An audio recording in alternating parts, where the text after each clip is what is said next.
Bonjour tout le monde, bienvenue avec nous pour cette conversation. Je me présente, Mathieu Lauzon-Dixot de la librairie Saga pour une table ronde sur les littératures de l'imaginaire. En cette quatrième journée de la deuxième édition des Midis littéraires de l'espace de la diversité et du Festival international de littérature, connu sous le nom de FIL. On est quatrième séance des midis littéraires organisée dans le cadre du FIL. 5 midis qui sont rendus possibles grâce au soutien financier du gouvernement du Québec et de la Ville de Montréal dans le cadre du Fonds de programmation francophone mutualisé 2023, ainsi que grâce à un partenariat avec le Quartier des spectacles de Montréal.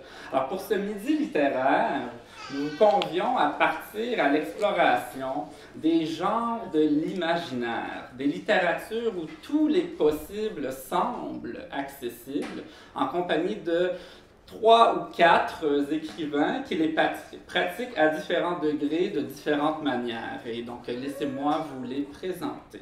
Alors, vous la voyez à l'écran en ce moment, Caroline Georges, l'auteure de 8 livres, dont Sous béton aux éditions Alto, paru en 2011, finaliste au Prix des libraires du Québec et premier roman québécois à apparaître dans la collection française Folio SF chez Gallimard, avec De Synthèse, qui est paru quant à lui en 2017 aussi chez Alto, puis en 2020 chez Gallimard, traduit en plusieurs langues. Elle a remporté de multiples honneurs, dont le prix littéraire du gouverneur général en 2018. En 2021, elle a été nommée artiste de l'année en Montérégie par le Conseil des arts et des lettres du Québec. Et en 2023, elle réalise Poiesis, une œuvre hyper médiatique qui entrelace littérature et art numérique avec 80 images numériques, 8 œuvres vidéographiques, 8 sculptures 3D accessibles en réalité virtuelle. Et ben voilà, en réalité virtuelle, mais en direct avec nous, Caroline Georges à l'écran. Bonjour Caroline. Quelle belle présentation, Mathieu. Merci, bonjour. Ça prend de bons artistes pour faire de belles présentations, donc merci à toi de te joindre à nous. Avec nous en présence, Jean-Pierre Gorkinian, né à Montréal en 1986. Il est l'auteur de 3 romans. À travers ses œuvres, il tente de tisser des liens entre le Québec et le Moyen-Orient, terre de ses ancêtres. Son roman Tireur embusqué, chez Mémoire d'Encrier en 2020, a été finaliste au prix littéraire des collégiens et au prix du livre L'Oriental. Dissident, qui vient tout juste de paraître chez Mémoire d'Encrier, fait le pas vers l'anticipation sociopolitique. Bienvenue avec nous, Jean-Pierre. Merci beaucoup, Mathieu. Ça fait plaisir de t'accueillir avec nous. Ensuite, aussi avec nous, Mélodie Joseph, qui est, elle, née en 1995 en Martinique. Elle a grandi à Saint-Martin et elle habite à Montréal depuis plusieurs années. Elle est titulaire d'une maîtrise en communication et elle a rédigé pour ce faire un mémoire sur l'afrofuturisme et l'afroféminisme. La respiration du ciel, son premier roman, récit de fantasy qui flirte avec le steampunk, est reconnu comme le premier roman d'afro-fantasy francophone dans le monde, en français, donc écrit en français. Il est paru en février dernier dans la collection Imaginaire chez VLB Éditeur. Et il est le premier d'une tétralogie dont le 2e tome est à paraître à l'hiver 2024. Bienvenue parmi nous, Mélodie. Merci Mathieu. Ça fait plaisir. Et ensuite, Gary Victor. Alors, Gary Victor, qui tel une apparition fantastique, se joindra peut-être ou non à nous. Comme vous le savez, en ce moment, Haïti, à Port-au-Prince en particulier, il y a de grands troubles de l'instabilité dans les quartiers. Et donc, Gary sera peut-être dans l'impossibilité de se joindre à nous en ce moment. Ça se pourrait, par contre, qu'il se joigne à nous pendant la rencontre si on arrive à le rejoindre correctement. Donc, s'il est en mesure de se joindre à nous, petite présentation, même s'il n'en a plus besoin aujourd'hui. Né à Port-au-Prince en 1958, Gary Victor est le romancier haïtien le plus lu de son pays. Il est l'auteur d'une quarantaine, moi je n'ai pas la pile de livres au complet à côté de moi, mais d'une quarantaine d'ouvrages, dont La piste des sortilèges en 2002, À l'angle des rues parallèles en 2003, Je sais quand Dieu vient se promener dans mon jardin en 2004, Saison de porc en 2009, Maudite éducation en 2012. Ces romans, récompensés par divers prix, explorent le mal-être haïtien et tentent de trouver le moyen de sortir du cycle de la violence. Ces 13 nouvelles vaudou étaient rééditées en 2022 par Mémoire d'Encrier, qui vient aussi tout juste de faire paraître son tout nouveau roman, Le violon d'Adrien, que je vous montre. Voilà ici, disponible, comme tous les autres livres, dans toutes les bonnes librairies. Alors, un immense plaisir donc de vous voir réunis pour discuter des littératures de l'imaginaire. Et justement, question de se mettre au diapason, autant pour les gens dans l'auditoire et nous tous ensemble, alors que vous avez quand même des parcours littéraires, une approche littéraire, somme toute, assez différente l'un de l'autre. Ben, littérature de l'imaginaire, entre guillemets, ou encore littérature spéculative, qu'on définit souvent comme ces genres littéraires dont les œuvres n'ont pas la prétention d'être un miroir du monde réel. Qu'est-ce que cette expression, littérature de l'imaginaire, qu'est-ce que cette expression représente pour vous? Est-ce que vous vous en revendiquez? Ou plutôt, est-ce que vous vous méfiez de cette expression, littérature de l'imaginaire? Est-ce que vous y inscrivez ou vous y associez toute votre démarche artistique ou plutôt une petite partie? Est-ce que c'est un territoire que vous préférez explorer, y écrire à petite dose? Donc, je vous lance la parole et je vois le sourire en coin de Caroline à l'écran qui... J'ai l'impression que tu te retiens pour ne pas prendre la parole, mais je te la donne donc tout de suite. Caroline Georges. Oui, moi j'ai un rapport très ambivalent avec ça, l'appellation littérature de l'imaginaire, pour une simple raison. En fait, en tant qu'autrice, j'aime qu'on utilise le plus de mots possible pour nommer les choses, donc j'ai absolument aucun problème avec toutes les étiquettes qui peuvent nous permettre de mieux comprendre le réel, l'irréel, tout ce qu'on peut imaginer. Le problème, c'est comment on l'utilise. Moi, j'ai eu à faire face à toutes sortes une forme de discrimination depuis 20 ans. C'est moins pire aujourd'hui. Je pense qu'aujourd'hui, il y a une espèce d'ouverture, il y a une compréhension, il y a une curiosité qui dépasse les genres, qui dépasse la volonté de hiérarchiser les genres. Parce que ça, beaucoup. Moi, souvent, on me disait d'un côté, parce que j'écrivais des romans futuristes, j'étais pas une vraie littéraire de littérature blanche. Et du côté des littératures de l'imaginaire, je n'étais pas une vraie écrivaine de science-fiction ou d'anticipation.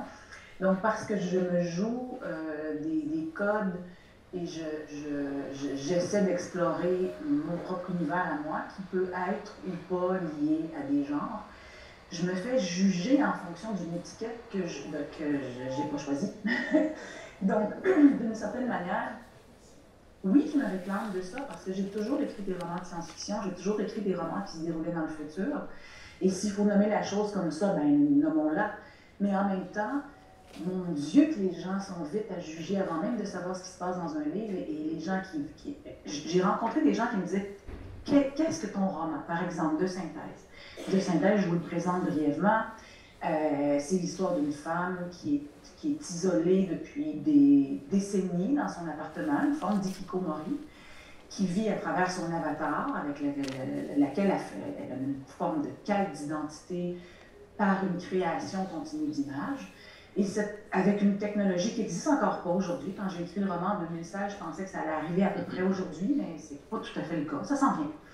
Et donc, c'est une femme qui est isolée avec son androïde et qui se déplace avec des véhicules automatique et qui n'a plus de rapport avec l'humanité, qui est dans un monde complètement aseptisé et qui doit sortir de chez elle pour aller à la rencontre de sa mère, qu'elle n'a pas vue depuis des années, avec qui elle a coupé les ponts. Sa mère qui est en fin de vie. Donc, et là, quand je rencontrais, là je vous mets un petit peu le contexte du livre, et là, quand quelqu'un m'approchait dans un salon du livre et me demandait c'est quoi votre roman en une seule étiquette, et je disais c'est un roman de futuriste ou de science-fiction. Il y a des gens qui peuvent me dire ah non, moi la science-fiction, non, bon, je touche pas à ça. Et donc, si je disais rien, je disais tout simplement c'est l'histoire de deux femmes, c'est l'histoire de la composition du corps virtuel et de la décomposition du corps biologique, cette espèce de rapport-là au réel qu'on commence à avoir de plus en plus avec la virtualité et tout. Là, les gens pouvaient être un peu plus intéressés et pouvaient me revenir quelques semaines après et me dire « Ah, mais mon Dieu, tu m'avais pas dit que c'était un roman de science-fiction, mais j'ai aimé ça. » Ah, OK. Donc, l'étiquette pouvait poser problème. Et donc, il faut faire attention avec ces étiquettes-là, parce que pour certaines personnes, c'est une manière de nommer adéquatement les choses, et tant mieux, et pour d'autres, c'est une façon de les tenir à distance.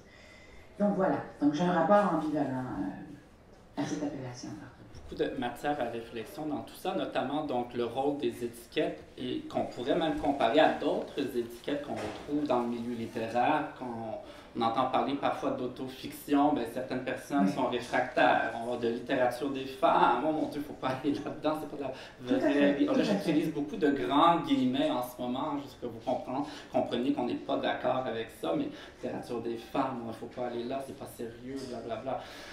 Littérature d'imaginaire, et donc tu parles de science-fiction notamment, en parallèle à la littérature dite blanche, qui est une expression qui vient beaucoup des couvertures monochromes de certaines grandes collections littéraires, surtout françaises, qui nous impose un peu cette idée qu'il faut absolument que le roman soit le plus réaliste avec un grand R possible.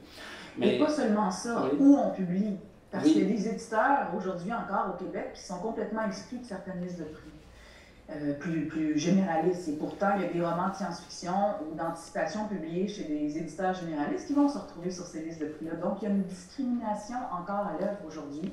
Et c'est malheureux parce que, pour moi, la littérature, elle est bonne ou elle est mauvaise. Et donc, c'est pas une question de hiérarchisation des genres. Il y a pas... On peut nommer spécifiquement qu'une littérature est futuriste ou historique ou quoi que ce soit, mais je pense qu'on a encore beaucoup de difficultés à utiliser les appellations de littérature d'imaginaire sans causer quelques soucis à certains auteurs. Voilà. Donc, il y a tout un enjeu même commercial, marketing, politique à ces expressions-là. Et comme par contre tu as dit, il y en a aussi qui s'en revendiquent parce qu'il y a toute une poétique qui peut venir de ces littératures-là avec leur historique. Donc, juste pour clarifier quand même, quand on dit littérature de l'imaginaire, donc tu mentionnes du futurisme, de la science-fiction, tout ce qui touche à la dystopie, à l'utopie, à l'anticipation, ça rentre là-dedans. Tout ce qui est le fantastique, tout ce qui est le réalisme magique, l'horreur, les récits mythologiques et légendaires, même tout ça rentre d'une façon ou d'une autre dans les littératures dites de l'imaginaire. Jean-Pierre Gorkimian. Alors, de ton côté, le troisième roman, c'est un premier pas en 2033, donc on est assez proche, justement, dans l'anticipation, un peu comme le roman de Caroline, on est au futur proche, on sent venir cet avenir, justement, mais pourquoi l'avoir placé en 2033, puis pourquoi on fait ce détour, cette entrée dans l'imaginaire, si tu veux rentrer dans ces questions? Oui. Pour répondre à ta première question plus frontalement, moi, comment je me positionne par rapport à la littérature de l'imaginaire, moi, je me positionne d'abord comme un romancier. Puis, dans une certaine mesure, scénariste aussi, parce que ça prend de plus en plus de place dans ma pratique. Puis moi, dans le fond, ma matière première, c'est vraiment la fiction, l'imaginaire. Puis j'utilise la dramaturgie pour structurer ça, puis donner une charpente, un récit à l'affaire, à l'histoire. Après, c'est sûr qu'avec mon roman Dissident, qui raconte l'histoire d'un jeune en 2033 qui est accusé d'activité terroriste par une intelligence artificielle, puis un procès aussi, bien, c'est sûr qu'avec une proposition comme ça, j'avais pas le choix de dire, de l'assumer, ok, je rentre dans ce genre-là. Puis dans ce genre-là, bien, il a fallu que j'apprenne des codes aussi, parce qu'il y en a, là, par rapport à ce genre littéraire. Donc,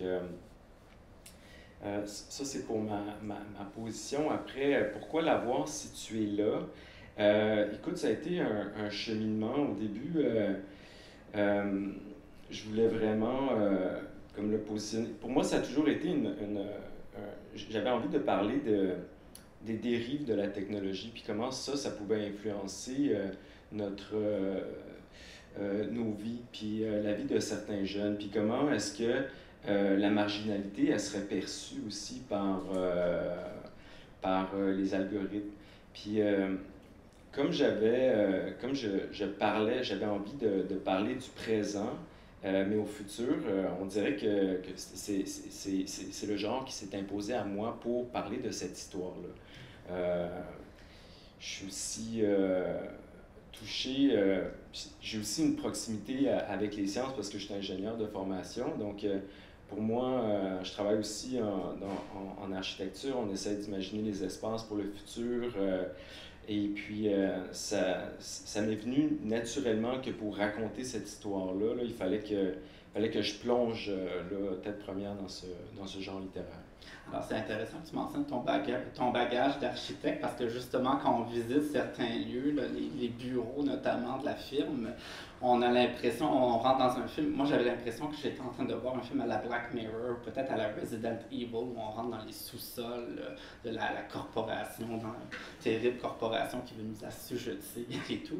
Alors, il y a quand même, j'imagine aussi dans le cas de Caroline, il y a, à votre vision de cette fiction projetée dans un futur proche, il y a toute une charge, puis une accroche basée dans le concret, dans le réel, basée dans des sciences, dans des techniques que vous documentez, que vous recherchez, que vous connaissez. Donc, c'est intéressant de voir ça, de voir que vous parlez d'aujourd'hui, mais en parlant d'ailleurs, en parlant de demain. Alors, Mélodie Joseph, donc du côté de l'afro-fantasy, ici, c'était vraiment de projeter dans un autre monde, un autre univers qui n'existait pas avant d'apparaître dans les pages de votre roman.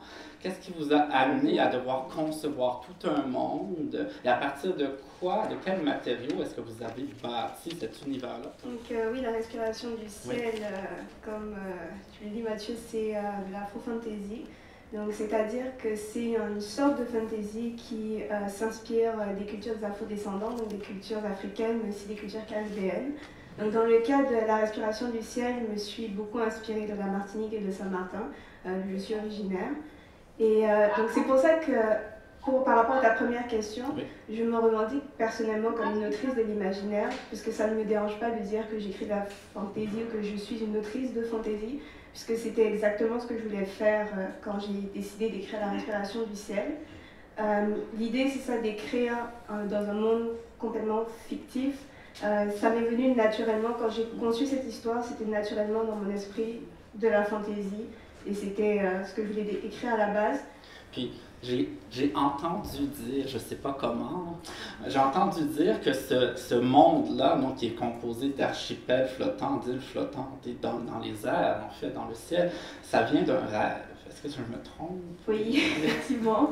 Donc, l'image d'origine, l'image qui m'a inspiré toute la série La Sonneuse de vent, c'était un rêve où je voyais une île flottante.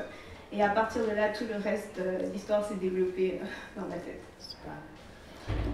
Je vais revenir à Jean-Pierre, pendant qu'on finit d'installer M. Gary Victor, par rapport à Dissident. Donc justement, c'est aussi un roman, donc on parlait, on se projette dans un futur proche et tout, mais c'est un roman identitaire très, très sérieux aussi. C'est un roman sur les inégalités sociales. Est-ce que c'est justement le fait de se projeter dans un troisième roman, en fait, dans ce futur-là, est-ce que ça donnait une marge de manœuvre différente, une plus grande liberté ou pas pour exprimer ça ou les exprimer différemment? Oui. Mais pour moi, tu vois, j'ai toujours l'impression que même si, par exemple, Caroline dit elle se projette dans un futur, puis elle invente un futur, puis quand Mélodie dit à peu près, tu inventes un monde, j'ai l'impression quand même qu'on emprunte beaucoup à la réalité, là, par rapport aux dynamiques de pouvoir, par rapport à des technologies. Puis oui, c'est vrai, on parle du futur, mais on parle du futur tel qu'on le voit aujourd'hui, parce que peut-être que la science-fiction ou la littérature de l'imaginaire, dans 10 ans ou dans 20 ans, elle va être complètement, elle va être autre chose. Là. Comme aujourd'hui, les œuvres, par exemple, que je voyais avant, je pense à Brazil, un film qui m'a beaucoup marqué. C'est pas bien qu'il y ait des écrans, mais ça a été fait dans les années 80, mais aujourd'hui, tu sais, un bureau, c'est pas comme ça, là, tu sais. Fait que je trouve ça important de noter, de dire que, dans ma perspective à moi, que la science-fiction, dans le fond, c'est de parler du futur, mais tel qu'on le voit aujourd'hui, en empruntant des éléments du réel qu'on connaît aujourd'hui. Et dans Dissident, j'ai vraiment essayé de voir qu'est-ce que je comprenais, tu sais, de comment une machine fonctionnait, de ses algorithmes, de ses équations, parce que j'en ai beaucoup fait. J'ai fait des calculs pour ingénieurs, calculs numériques, puis on essaie de tracer, de trouver l'équation à partir d'un nuage de données, puis d'interpoler une courbe. Puis là, tu te dis, OK, mais autant X, c'est ça, mais autant Z, mais ça va être quoi? Où est-ce qu'on...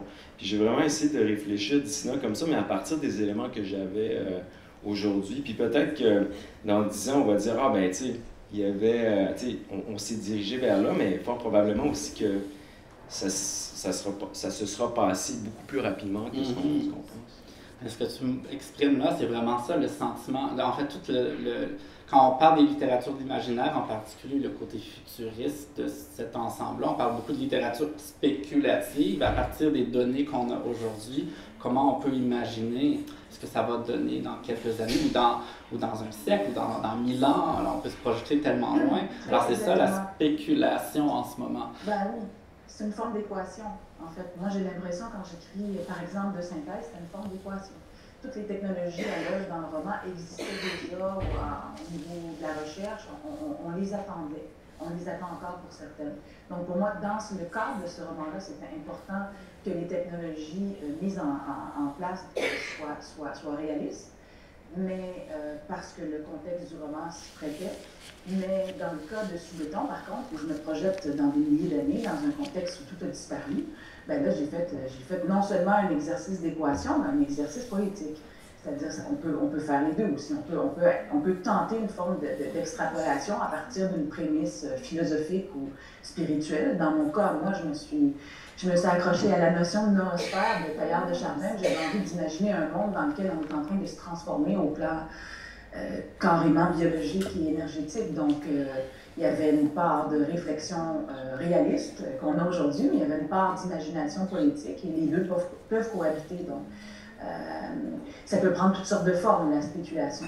Ça peut être très, très, très mathématique et ça peut être profondément onirique. Donc, je pense qu'il faut être capable d'ouvrir la porte à toutes ces possibles-là au moment de l'écriture, en fonction du projet. Peux-tu répéter le dernier mot que tu disais, Caroline? Oui, en fonction du projet. Je pense que chaque projet a ses spécificités et commande son propre dispositif, puis sa propre logique, ses propres codes. En tout cas, moi, c'est comme ça que ça m'intéresse. J'ai quelques balises importantes quand j'entre en écriture et j'ai besoin de ces balises-là pour créer un certain sens romanesque dans mon projet. Il y a un universitaire, Michel Lord, il me semble qu'il était à l'Université d'Ottawa ou sinon à Gatineau, mais il utilisait une expression, c'était le savoir-fiction, pour englober autant la fantasy, avec peut-être des savoirs plutôt occultes, magie et tout, qui étaient quand même des systèmes en soi de savoir, de connaissances, et la science-fiction avec la science, disons, qu'on a plutôt dure, ou même les sciences humaines, il regroupait tout ça ensemble sous l'expression savoir-fiction, et c'est un peu ce que vous exprimez ici. C'est à la fois la passion pour la connaissance d'aujourd'hui, imaginer ce que ça va donner demain, et toute l'expression de soi, l'expression des autres qu'on peut y instiller à travers ces démarches-là, ces réflexions-là. Et ça donne de très beaux romans qu'on peut lire pour le plaisir aussi, en plus de ça. Donc, c'est merveilleux ce que vous faites. Donc, autant la réflexion que prendre le mot divertissement, encore en guillemets, qui se combine. Et voilà, il y a quelque chose d'un peu définitoire aux littératures d'imaginaire là-dedans. On peut autant avoir du plaisir à lire que repenser le monde. Et justement, c'est ce que ces littératures-là peuvent nous aider à faire. Imaginer un problème aujourd'hui, comment le régler demain, en fait, de ce côté-là. Donc, on va continuer avec une autre question, en fait. pendant qu'on installe toujours M. Victor, par rapport justement à ça, vous parlez de code, un peu de la science-fiction tout à l'heure, au-delà des recherches théoriques, technologiques et tout ça qu'on peut faire si vous voulez écrire, faire ce qu'on appelle du world building ou de la création d'arrière-monde en fantasy notamment. Mais est-ce que ces connaissances-là, ces savoirs-là se retrouvent aussi dans les lectures que vous devez faire, j'imagine, en tant qu'auteur? Un auteur est aussi un lecteur, une autrice est aussi une lectrice. Est-ce qu'il y a donc des œuvres marquantes qui vous ont fait entrer dans les littératures de l'imaginaire, qui vous ont fait dévier vers les littératures de l'imaginaire, que ce soit des œuvres de jeunesse ou plutôt récentes? Mélodie, je ne sais pas s'il y a un livre en particulier, ou une œuvre, hein, ça peut être vidéoludique, cinématographique, etc., qui définit un peu ton parcours d'autrice et de lectrice d'imaginaire. Une œuvre, peut-être pas, c'est vraiment une succession d'œuvres et l'ordre dans lequel elles sont arrivées. Je dirais que l'œuvre qui m'a donné envie d'écrire sérieusement de la fantasy, c'est L'Assassin Royal de Robin Hobb.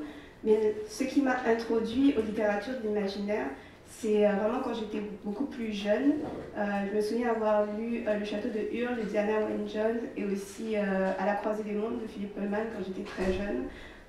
Et c'est vraiment ces œuvres-là qui m'ont, qui m'ont sérieusement donné envie d'aimer la lecture. Parce qu'avant ça, je lisais déjà, mais pas sérieusement, je dirais. Je lisais ici et là. Et c'est après avoir lu ces livres-là que j'ai vraiment eu envie de lire plus. Et ensuite, quand j'étais adolescente, les livres qui étaient très populaires, quand j'étais adolescente, c'est toujours des livres dans la littérature imaginaire, donc Twilight de Stéphanie Meyer, Harry Potter de J.K. Rowling. Donc c'est des livres que j'ai lus aussi quand j'étais adolescente. Et j'ai aussi beaucoup consommé donc, des animes japonais et des mangas qui sont aussi, qui ont tendance à parler de sujets sérieux sous le couvert du fantastique. Et je pense que ça a beaucoup influencé ma façon de percevoir la construction d'un récit ou l'écriture en général. Puis, donc, tu parlais de lecture pas très sérieuse, que tu n'entrevoyais pas la lecture comme quelque chose de très sérieux à l'époque, c'était pas une activité régulière. Yes. Qu'est-ce qui a provoqué ce déclic à partir de ces œuvres-là? Qu'est-ce qui est venu te chercher dans ces œuvres-là qui t'a fait plonger dans la lecture et dans l'imaginaire par la suite? Je ne suis pas très sûre, je me dis peut-être le côté d'évasion, le fait que j'allais vraiment quelque part d'autre. Je sais que c'est des livres que j'ai dévorés, je me souviens que je les lisais à la lampe torche dans le noir. C'est un souvenir très net parce que je sais que quelques semaines après, j'avais un rendez-vous chez l'optométricien pour myopie. Et jusqu'à ce jour, je pense que c'est suite à ces lectures nocturnes. Mais oui, je pense que c'est le côté très évasion. Alors c'est le prix à payer, c'est la perte de la vision. Il y a quelque chose de fondamental, de presque magique là-dedans. C'est un pacte avec le diable, je ne sais pas. Mais donc merci Mélodie. Jean-Pierre, de ton côté, quelles sont les œuvres marquantes en imaginaire qui t'ont fait rentrer là-dedans? Moi, je suis vraiment rentré jeune. C'était vraiment avec le cinéma et la télé. Je pense à Terminator, Back to the Future, Jurassic Park, Star Wars, ces affaires-là. Je te dirais que vers l'adolescence, la jeune adulte, j'ai comme un peu snobé ce genre-là, mais je suis revenu en écrivant Dissident, j'ai dû comme vraiment lire la littérature canonique là-dessus, George Orwell, 84. Le meilleur des mondes, Aldous Huxley. Les grandes dystopies. Les grandes dystopies, je te dirais peut-être même l'œuvre qui m'a le plus marqué puis qui influence le plus Dissident, c'est Alphaville de Godard, qui est un film des années 60, puis à un moment donné, ça se passe dans une galaxie très loin de chez nous, puis il y a un être humain qui demande à une machine c'est une machine qui contrôle tous les êtres humains dans une planète, puis pour déjouer cette machine-là, elle lui pose une question, l'être humain lui pose une question lui demande c'est quoi l'amour, puis là ça détraque la machine parce qu'elle n'est pas capable de calculer puis de le mettre en mots. Donc je me suis beaucoup inspiré de l'idée sous-jacente de cette œuvre-là pour essayer de comprendre comment est-ce que l'intelligence artificielle dans le procès d'un jeune serait capable de pondérer l'amour, la jalousie, la frustration. Est-ce que ça serait quantifiable, puis comment par rapport au reste des variables qui sont prises en compte dans son procès. Super, merci. Je vais en profiter tout de suite pour souhaiter la bienvenue donc à Gary Victor. Est-ce que vous nous entendez bien, M. Victor?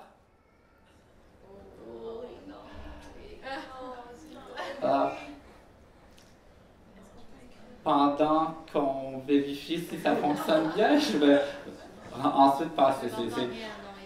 Il faudra vérifier. Et bien, Caroline, Georges, pour la même question, donc les grandes œuvres marquantes, en fait, ça peut être autant donc des œuvres de jeunesse ou récentes. Moi, j'ai l'impression qu'avant d'apprendre à lire et à écrire, moi, j'ai été profondément marquée par La planète des singes, la trilogie cinématographique. Et j'ai même, de toute façon, au moment de ma naissance, 2001, l'Odyssée de l'espace, de traumatiser une génération entière. Donc, j'ai l'impression d'être venue au monde dans un monde qui était bourré de science-fiction déjà au début des années 70.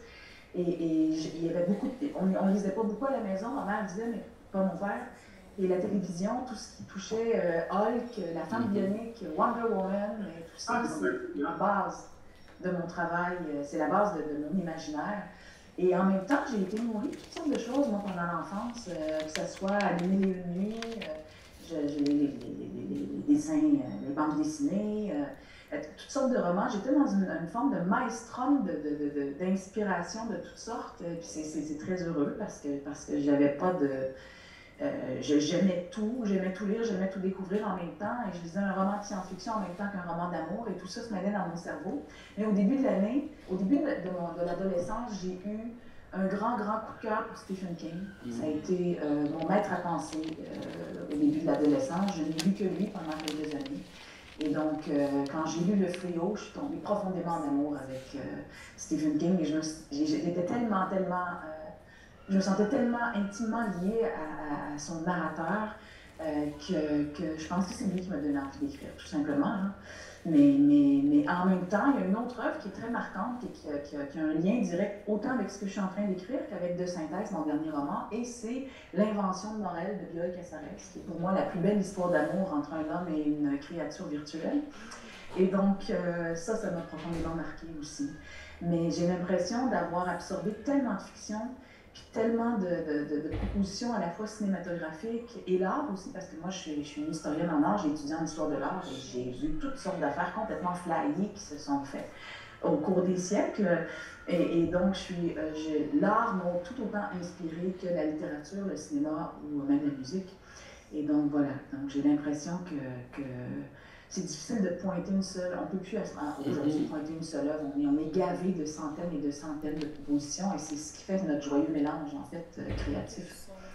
Mais tu le dis bien justement, c'est une espèce un autre peut-être caractère définitoire de tout ça et ça marque donc vos approches d'écriture, c'est l'éclectisme immense, infini qu'on retrouve dans ces littératures-là et donc autant comme lecteur, lectrice, comme qu'auteur ou autrice, vous pouvez autant aller dans une direction que dans l'autre et dans toutes les directions en même temps même, et ça peut donner toutes sortes d'œuvres particulièrement originales, insolites, différentes, qu'on ne retrouve pas. Et là, s'il y a peut-être un appel à faire au public en ce moment, si vous n'êtes pas déjà habitué à lire de l'imaginaire, de ces littératures-là, c'est donc d'oser y plonger et de faire toutes sortes de découvertes que vous n'auriez pas faites normalement, en commençant par les romans de nos invités, évidemment, aujourd'hui.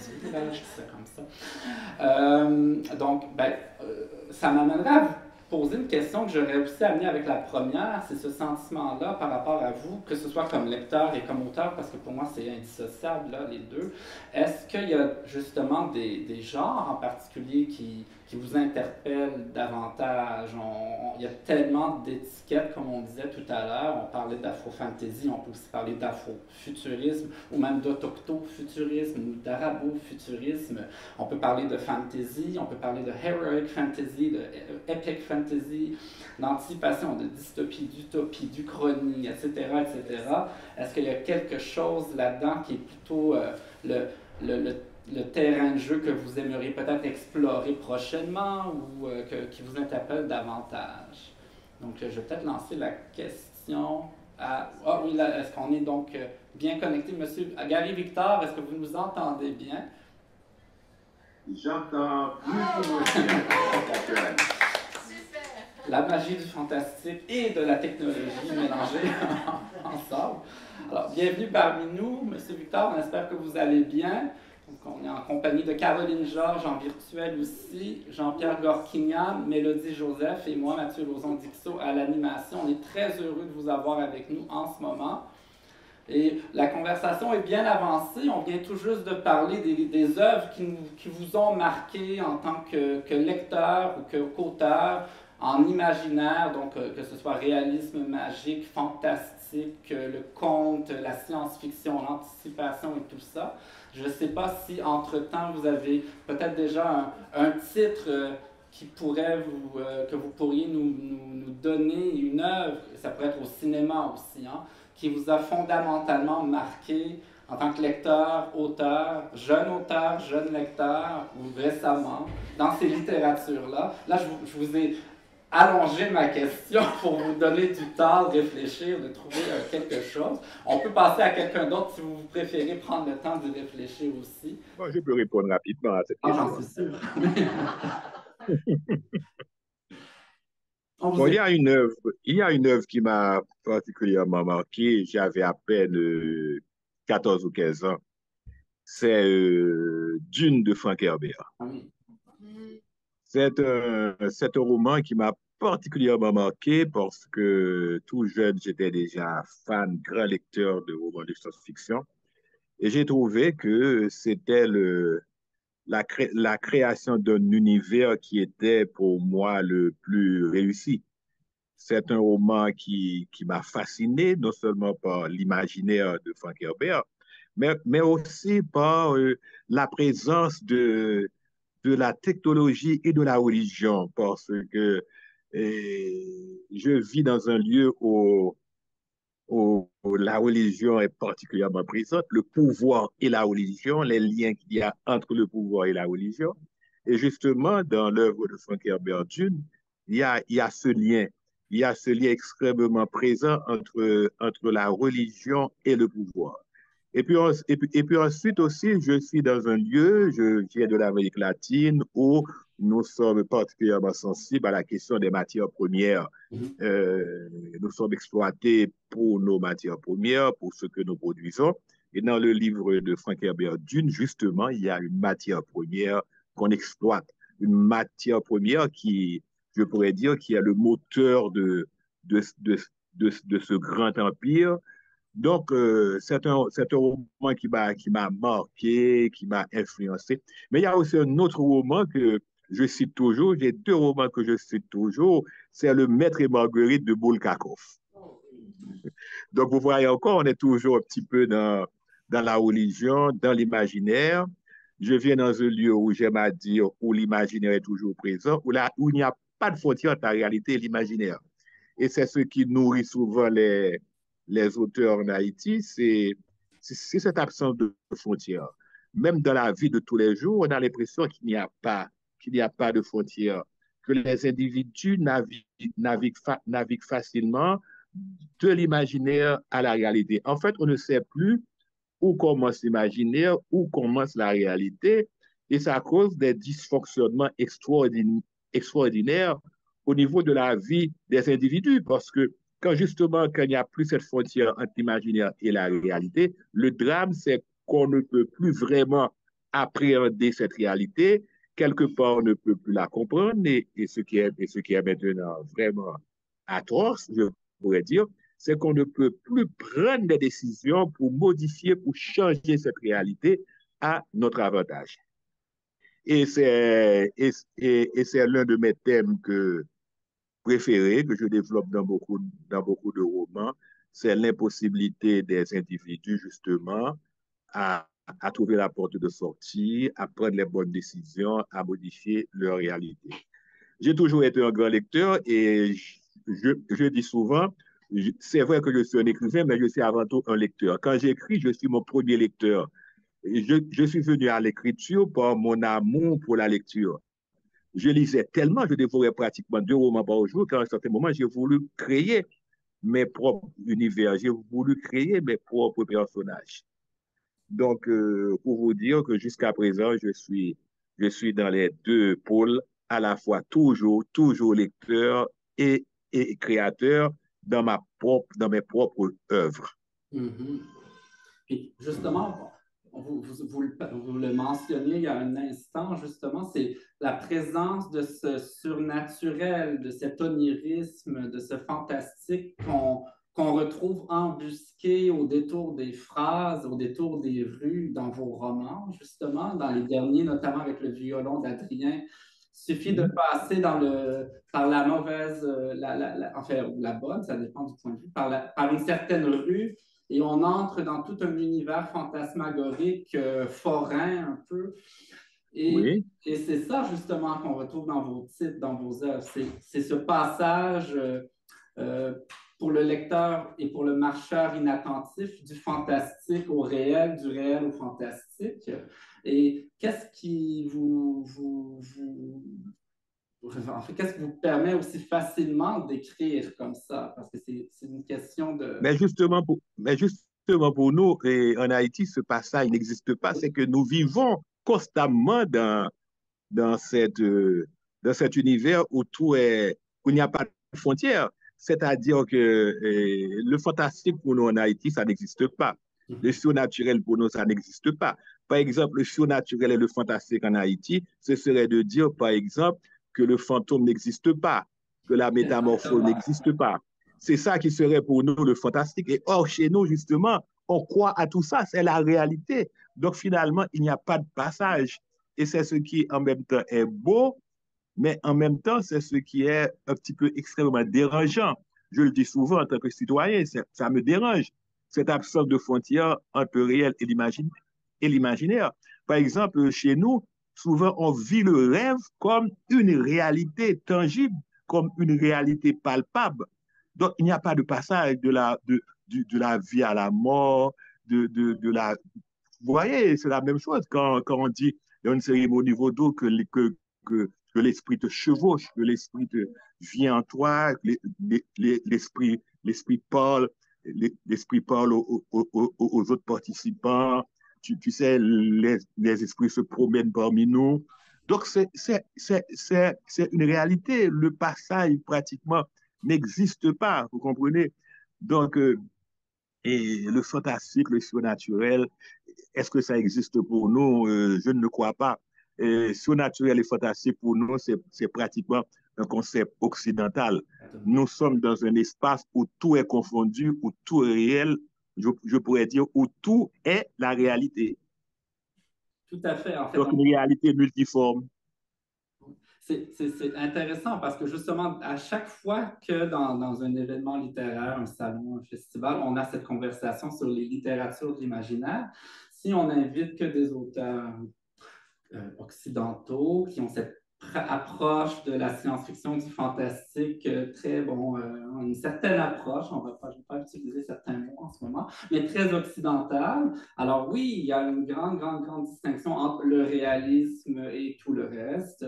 Et dès qu'on invite des écrivains d'ailleurs, du reste de la francophonie, des écrivains autochtones nous diraient la même chose, des Premières Nations notamment, ben, tous ces éléments-là dits surnaturels, entre guillemets, ben voilà, nous, au quotidien, on les voit, on les connaît, on les vit, et ça fait partie de la réalité. On n'a pas à faire la distinction. Donc, non, il n'y a pas de distinction pour nous. Il n'y a pas de frontières. Les esprits sont réels, ils sont présents, ils sont avec nous, vous comprenez? Donc, on ne se pose pas la question à savoir est-ce que c'est réel, mais c'est pas réel, c'est réel, c'est la réalité.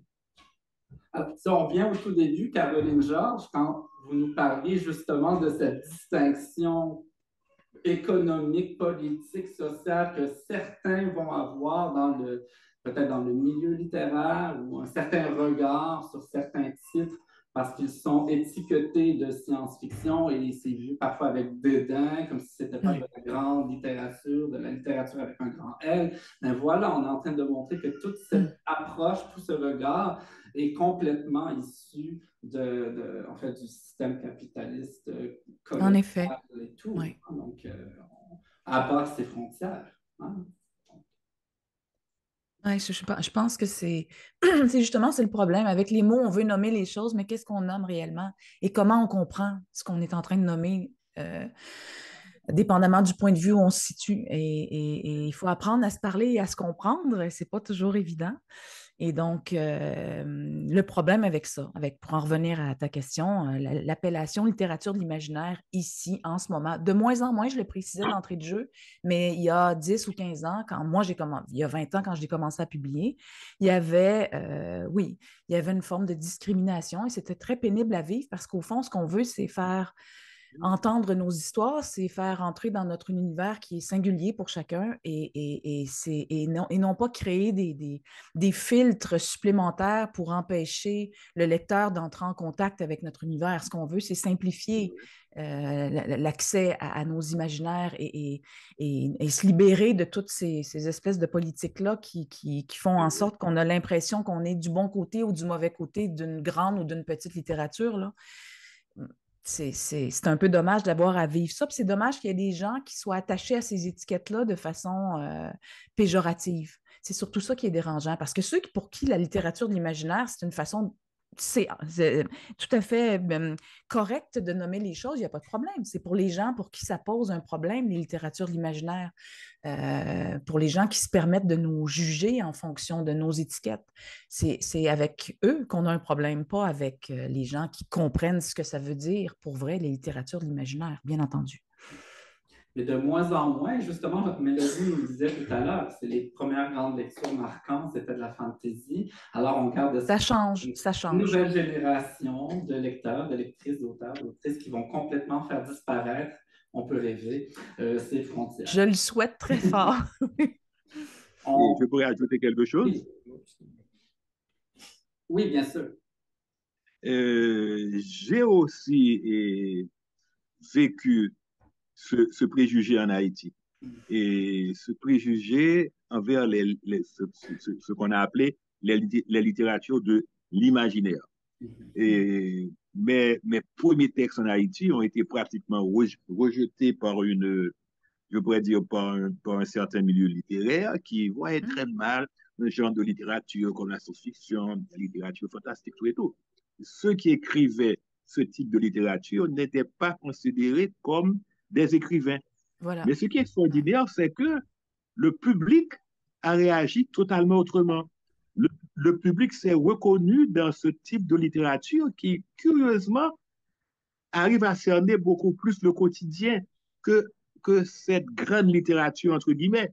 C'est ce qui est incroyable, c'est que la littérature de l'imaginaire parle beaucoup plus aux gens. Curieusement, on est dans leur quotidien, on est dans leurs rêves, on est dans leurs fantasmes, on est dans un non-dit. Et c'est ainsi que finalement, mes romans ont circulé énormément en Haïti et que finalement, ceux qui critiquaient certain type de littérature se sont retrouvés à la traîne. Et puis, il faut quand même mentionner que depuis quelques décennies, on retrouve quelques auteurs prix Nobel comme Gabriel Garcia Marquez, Kazuo Ishiguro, on a Doris Lessing qui ont écrit de la science-fiction, du fantastique, de la fantasy, des auteurs comme Margaret Atwood au Canada, Ursula Le Guin aux États-Unis, des grands noms de la littérature. Ben, en fond, on peut en faire, on peut faire d'autres choses. Et il faut donc cesser cette espèce de dichotomie où on met d'un côté, on polarise tout. On revient à la position de l'éclectisme finalement. Il y a des sources de savoir, de passion, d'émotion, de connaissances dans tout et à nous d'aller les chercher finalement, que vous soyez auteur ou lecteur, autrice ou lectrice. J'arriverai avec une dernière question, mais on arrive aussi prochainement à la partie où il y a des questions du public. On va les prendre avec grand plaisir. Et donc, vous pouvez commencer à les préparer si vous voulez. Mais une dernière question. Donc, on va quand même reconnaître, malgré cette entrée de jeu de l'imaginaire et dans la vraie vie et au détour des rues, on le retrouve réellement.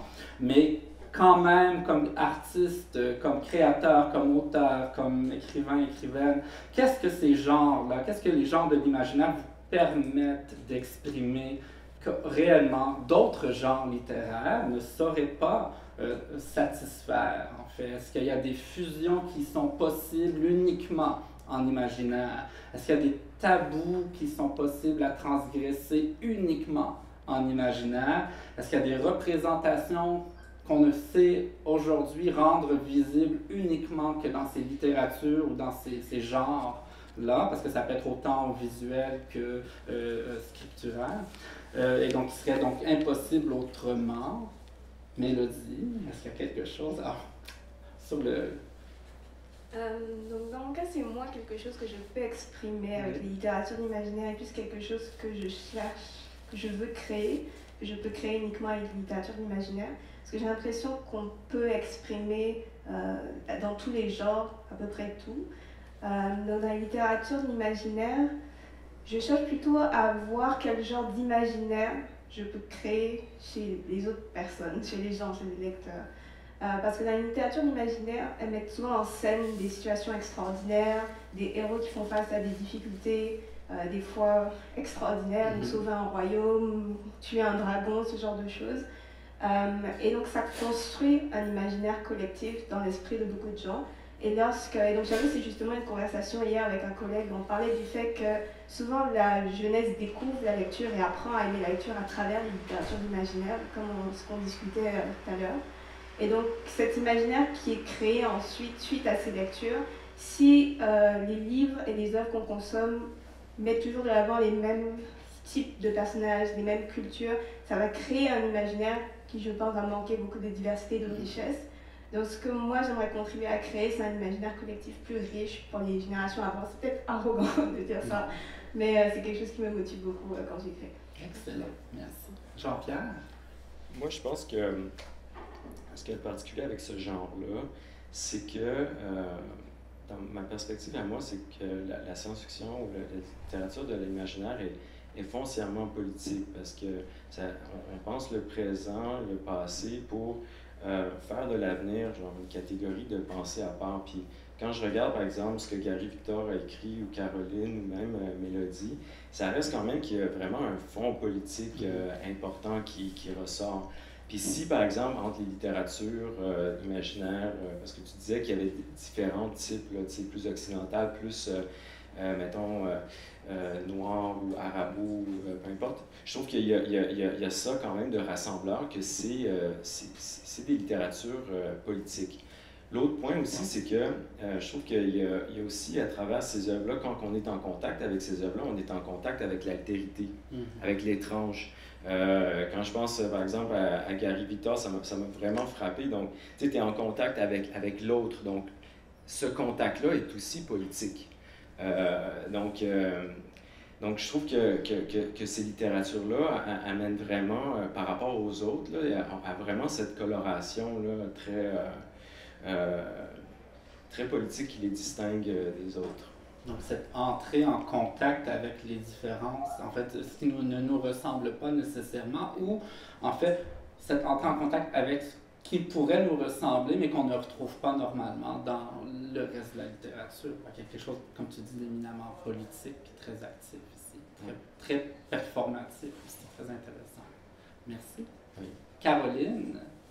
Ben, moi, curieusement, j'ai envie de dire que si je me suis mis à écrire des romans d'anticipation, c'est parce que ça répond à ma personnalité. Dans la vraie vie, moi, quand je me lève, je me pose toujours la question de comment les choses vont se produire, qu'est-ce qui s'en vient, j'ai besoin de comprendre ce que je vais faire avant de le faire, puis de le planifier. Et donc, j'ai toujours eu une nature anticipative. Donc, avant d'écrire, je pensais comme ça et me poser des questions sur ce qui va se produire dans le futur. Ça dépasse la littérature, ça dépasse la création, c'est vraiment une manière d'être au monde. Donc, pour moi, la littérature d'anticipation, ça me permet d'explorer ce trait de ma personnalité, cette configuration de mon cerveau pour voir où ça mène, comment mon imaginaire peut tirer profit de ce trait de ma personnalité qui est parfois problématique et très anxiogène. Et donc, ça me permet justement de traiter de mes peurs, de mes effrois, de ce qui me préoccupe pour faire entrer ça dans la matière de l'imaginaire et créer une œuvre qui a un certain sens et qui se tient et qui me permet de dépasser toutes ces problématiques effroyables qui me rongent et qui m'obnubilent et qui m'obsèdent. Voilà. Merci, Caroline. Gary Victor. Oui, et l'anticipation, comme je l'ai dit, c'est un genre qui m'a beaucoup, qui m'a toujours fasciné. Mais en même temps, je fais toujours la réflexion que quand on parle d'anticipation, en même temps, on voit aussi l'avenir, mais en même temps aussi, l'anticipation concerne le passé parce que j'aime beaucoup par exemple, ces types d'histoires où on imagine une autre suite à l'histoire officielle. Mhm. Par exemple, qu'est-ce qui serait arrivé si tel personnage de l'histoire officielle n'avait pas été assassiné, par exemple? Mhm. Qu'est-ce qui serait arrivé si il n'y aurait pas eu le déluge, par exemple? Vous comprenez? Si on avait empêché à Dieu de provoquer le déluge. Donc, il y a l'anticipation te permet justement de, de questionner non seulement le futur qui s'en vient, moi aussi je suis extrêmement angoissé par mon futur, surtout quand on vit dans un pays comme Haïti, mais en même temps aussi on est angoissé par le passé, par l'histoire qu'on nous a racontée. Parce que est-ce que cette histoire est vraie? Est-ce que cette histoire n'a pas été forgée de toutes pièces? Vous comprenez? Donc, bref, pour moi, l'anticipation, c'est vraiment le genre qui te permet de tout questionner, de tout remettre en question, qui te donne une liberté absolue pour revoir nos mythes, par exemple. Parce que vous remarquez que souvent, dans toutes les sociétés, on n'a pas le droit de toucher aux mythes. Et par exemple, en Haïti, on vit ce problème, pas question de toucher aux mythes fondateurs. Mhm. Et je crois que c'est le cas de beaucoup de sociétés. Et justement, l'anticipation te permet de revisiter pas mal de choses. Des trucs qu'on a voulu enterrer, des trucs qu'on n'a pas voulu faire savoir, des trucs qu'on a voulu nous cacher, des manipulations gigantesques, des manipulations qui touchent même toute la population de la planète. On peut parler même, par exemple, du Covid et de tas d'autres choses. Donc, pour moi, l'anticipation, la science-fiction, je le dis sincèrement, pour moi, c'est la plus grande littérature qui existe. Et mes plus grands romans, les romans qui m'ont donné le plus de joie, les romans qui m'ont fait le plus rêver, ce sont des romans d'anticipation. Je peux en citer une dizaine. Les romans où l'imaginaire est présent. Vous avez parlé, par exemple, de Gabriel Garcia Marquez. Je peux parler de Bulgakov. Je peux parler de tas d'autres auteurs. Et pour moi, je pense que quand l'imaginaire n'est pas là, il manque un ingrédient. Il manque un ingrédient essentiel. Parce que l'imaginaire, c'est aussi le cœur. La grande littérature est souvent très coincée sur la raison, sur des principes à respecter, tout. Non. Donc, c'est pour ça, moi, je le dis, la littérature de l'imaginaire, pour moi, surtout que je suis resté avec une âme d'enfant à mon âge. C'est pour ça, d'ailleurs, que mes enfants m'aiment énormément. À mon âge, je suis resté avec une âme d'enfant. Donc, pour moi, la littérature de l'imaginaire, pour moi, elles sont incontournables. Écoutez, j'ai presque le goût d'applaudir ces paroles. Comme libraire spécialisé en science-fiction et fantastique et tout ça, il y a plein de phrases là-dedans que je vais aller rechercher pour les mettre à la librairie. Gary Victor, citation, voilà, il n'y a plus rien à dire ensuite. Lisez de la science-fiction et du fantastique. Ça vous ouvre les portes du monde et des ailleurs.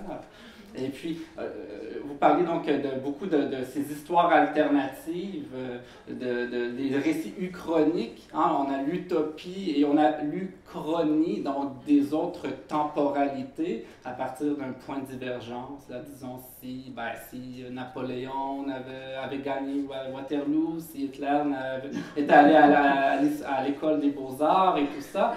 Puis au Québec, mentionner un titre quand même, j'ai joué le libraire là, mais Elisabeth von Arbour, qui a écrit énormément de science-fiction, de fantastique en français, qui habite à Chicoutimi depuis 40-50 ans. Elle a écrit une uchronie. Vous parlez de il ne faut pas toucher les grands mythes. Son uchronie, et si Jésus avait eu une sœur? reconnue comme telle, toute l'histoire religieuse dans les croisades et tout ça, le protestantisme, ça n'existe plus, c'est autre chose maintenant. Par contre, on a encore des problèmes. Alors, c'est ça que d'autres problèmes. Merci Caroline Georges, Gary Victor, Jean-Pierre Gorquignan, Mélodie Joseph. On vous invite tous et toutes dans le public à continuer de célébrer la littérature avec les nombreuses autres rencontres littéraires à venir dans le cadre du Festival international de littérature, le FIL, dont le prochain midi littéraire de l'espace de la diversité et du FIL, qui aura lieu demain, même heure, midi, vendredi 29 septembre, ici même au grand salon du pavillon de l'Esplanade Tranquille, sur le thème « Écrire par-delà les solitudes » en compagnie de Vania Jiménez, Samira Negrouche, Dimitri Nasrallah et Heather O'Neill, ainsi que Sylvia Costea à l'animation. Un grand merci pour votre attention merveilleuse, fantastique, science-fictionnelle et tout.